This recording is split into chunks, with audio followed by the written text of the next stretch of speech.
Yang pertama adalah pengertian dari lining.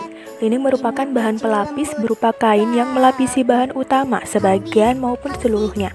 Lining memberikan penyelesaian yang rapi, rasa nyaman, kehangatan, kehalusan, dan kelembutan terhadap kulit.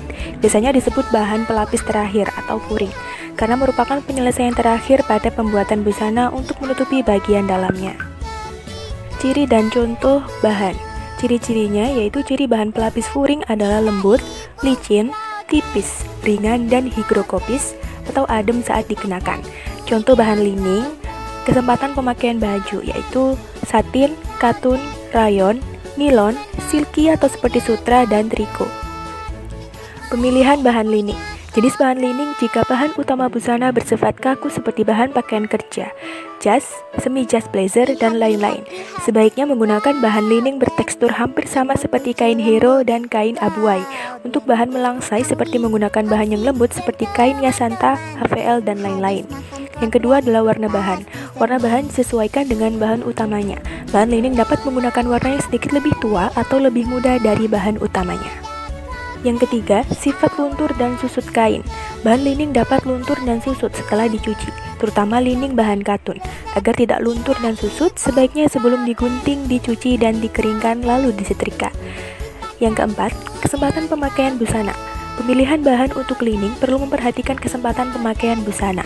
Seperti sweater atau baju dingin, sebaiknya menggunakan lining yang dapat menghangatkan tubuh, yaitu kain abutai atau sejenisnya. Untuk pakaian kerja, sebaiknya pilih lining yang dapat menyerap keringat, yaitu seperti kain hero atau sejenisnya.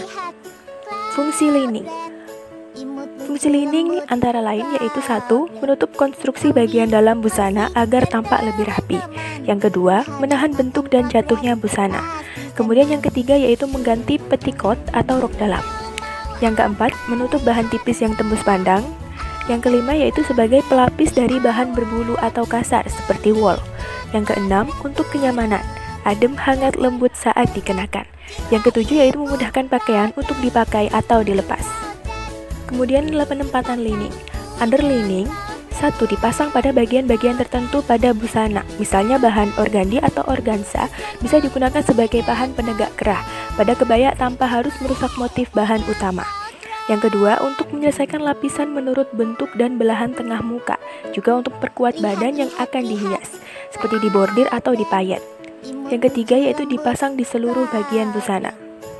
Kemudian untuk penempatan lining, yaitu bagian-bagian tertentu pada busana seperti pada kerah, lapisan saku, belahan tengah muka, belahan tengah plaket, manset, dan sebagainya. Kemudian juga dipasang pada seluruh bagian busana, misalnya pada pembuatan jas atau blazer. Di bawah ini ada beberapa contohnya. Yang pertama adalah pemasangan interfacing pada badan muka jas. Kemudian yang di tengah adalah torso dengan menggunakan interfacing hair canvas atau bubat. Kemudian di sampingnya adalah contoh pemasangan interfacing pada bagian busana. Penempatan lining atau interlining yaitu pemakaian pelapis dalam pada pembuatan busana antara lain. Yang pertama pada bagian badan jaket, jas, atau mantel. Yang kedua pada bagian tertentu pada busana, misalnya pada bagian atas, kerah, dan sebagainya. Lining atau pemakaian pelapis luar atau terakhir ini pada pembuatan busana umumnya dipasang pada seluruh bagian dalam dari busana seperti jas, jaket, mantel, BB, rok, dan blus. Yang kedua pada bagian busana tertentu, misalnya pada bagian badan atas pada kebaya, lapisan dalam dan pinggang celana, dan pemasangan lining pada daun.